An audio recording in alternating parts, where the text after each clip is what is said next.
کیا ہم اپنی لائف ایسی گزار رہے ہیں کہ اللہ ہم سے راضی ہو جائے گا؟ دس از دا مین کوشچن. گناہ کرتے وقت، غلط کام کرتے وقت بندہ یہ سوچتا ہی نہیں کہ اس کا نتیجہ کیا نکلے گا. پلیز یہ سوچنا ہے کہ زندگی تو گزر جائے گی. بعض اوقات کچھ لوگوں کو کچھ بھی نہیں ہوتا، لوگ کہتے ہیں دیکھو حرام کر رہا ہے، اس کو کچھ بھی نہیں ہو رہا. حضرت حسن بصری رحمۃ اللہ تعالی علیہ کا قول ہلا دیتا ہے.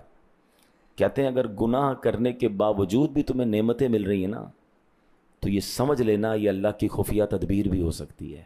اللہ تمہیں آزما رہا ہے اور ڈھیل دے رہا ہے. کسی کو روک کے آزماتا ہے، کسی کو دے کے آزماتا ہے.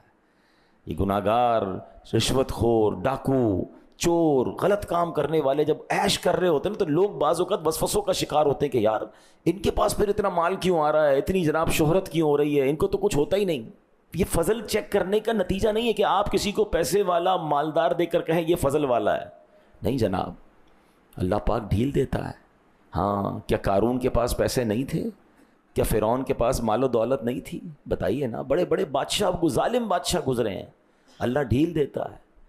بلکہ ایک بڑی خوبصورت بات میں نے کل ہی پڑھی، ہر نعمت جو ہے نا وہ فضل نہیں ہوتی، مگر ہر آزمائش فضل ہوتی ہے. اب ہے بڑی عجیب بات، یعنی کسی کے پاس اگر بہت ساری نعمتیں ہیں تو ضروری نہیں کہ اللہ کی طرف سے اس کو فضل مل رہا ہے، بھلائی مل رہی ہے، برکت مل رہی ہے. ہو سکتا ہے اس کو آزمائش کی گئی ہو سکتا ہے اس کو چیک کیا جا رہا ہو. لیکن ہر آزمائش جو ہے نا وہ فضل ہوتی ہے. کیونکہ جیسی آزمائش آتی ہے ہم کس کو یاد کرتے ہیں؟ کوئی بیمار ہے تو اللہ کو یاد کرتا ہے، تنگ دست ہو جائے اللہ کو یاد کرتا ہے، بے روزگار ہو جائے اللہ کو یاد کرتا ہے، آندھی طوفان زلزلہ آ جائے فوراً لوگ اللہ اللہ کرنے لگ جاتے. گناہ گار آدمی بھی کلمہ پڑھنے لگ جاتا ہے. اس کا مطلب جب بھی آزمائش آتی ہے غفلت ہٹ جاتی ہے، پردہ ہٹ جاتا ہے، بندہ اللہ کے قریب ہو جاتا ہے. تو آزمائش تو ہر بار فضل ہے، نعمت ہر بار فضل نہیں ہے. بلکہ بزرگوں سے یہ سوال بھی ہوا کہ ہمیں کیسے پتہ چلے کہ جو مجھے دولت مل رہی ہے، شہرت مل رہی ہے، عزت مل رہی ہے، جو بھی آسانیاں مل رہی ہیں، یہ نعمت ہے یا آزمائش ہے نا کوشچن. ہمیں پتہ کیسے چلے؟ بہت پیارا آنسر دیا.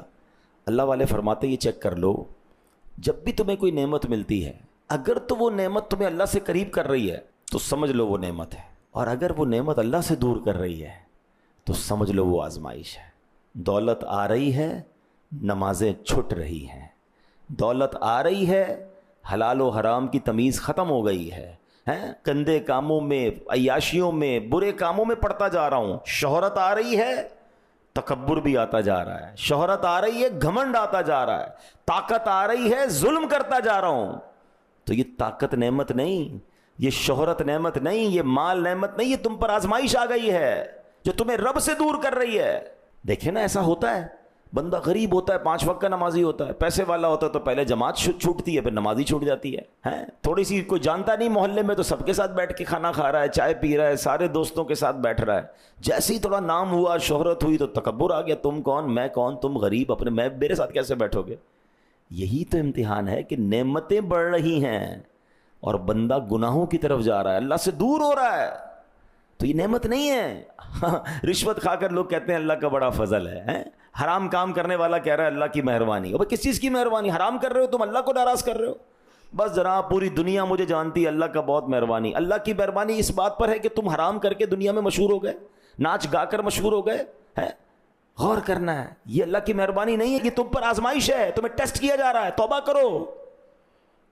اگر شہرت ہی معیار ہے کہ جناب جس کو شہرت ملی وہ بڑا کامیاب ہے، تو مجھے بتائیں دنیا میں شیطان سے زیادہ کون مشہور ہے کوئی شیطان؟ ہر مذہب والا جانتا ہے اس کو، دنیا کا ہر بندہ نے اس کا نام سنا ہے. شیطان کا فیس بک پیج ہوتا تو شاید سب سے زیادہ فالوور اس کے ہوتے، تو پھر شیطان سب سے بڑا آدمی ہو گیا. وہ بھائی مشہوری الگ چیز ہے، عزت الگ چیز ہے. شہرت تو گانے بازوں کی، غلط کام کرنے والوں کی بھی ہے، شہرت نہیں، عزت. اللہ سے مانگے اللہ اپنی بارگاہ میں عزت عطا فرما. اور اللہ نے قرآن میں فرمایا کہ اللہ کے نزدیک عزت والا کون ہے؟ ان اکرمکم عند اللہ اتقاکم. بے شک اللہ کے نزدیک عزت والا کون ہے؟ جو زیادہ تقوی والا ہے، پرہیزگار ہے. اللہ کے قریب کون ہے؟ اللہ کے نزدیک عزت والا نمازی، نیک، پرہیزگار، گناہ سے بچنے والا ہے. ہم کہتے نہیں یار وہ صاحب کی 4 گاڑیاں ہیں، 2 گارڈ ہیں، اور جناب 25 لاکھ فالوور ہیں، بڑا عزت والا ہے. نماز پڑھتا ہے؟ نہیں نماز نہیں، وہ تو ناچ گانے گا کے مشہور ہوا ہے. ہم اس کے، ہماری نوجوان نسل اس کے پیچھے بھاگ رہی ہے. ان اکرمکم عند اللہ اتقاکم. بے شک اللہ کے نزدیک عزت والا وہ ہے جو زیادہ پرہیزگار ہے.